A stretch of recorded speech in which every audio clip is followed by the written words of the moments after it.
Hey guys, welcome back to this channel. In today's video, I want to show you how to add an app back to your iPhone home screen. So if an app disappeared on your iPhone, it is likely to be in your app library. So how do you check your app library to check for the app? You want to swipe to the left. So you want to swipe to the left.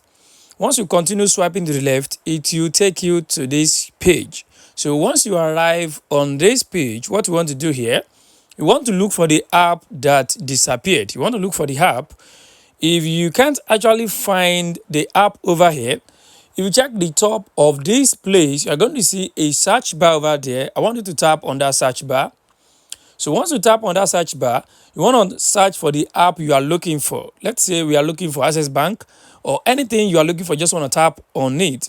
Once you tap on it, it will bring out the app. So how do you actually add the app back to your home screen?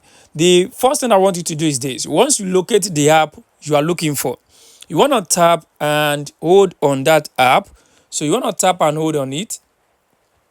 So once you tap and hold on it, it will take you to this page. Once it brings you to this page, so just want to leave it. Once you leave it, it will be added back to your home screen. So to drag this app to the front or to the back, just want to hold it, then hold it and swipe to the left. Once you swipe to the left, it will ask you to position it well. You just want to position it anywhere you want, then tap on the screen on your iPhone, just tap on anywhere, and it will be added successfully. So guys, this is how to actually add any app back to your home screen on your iPhone.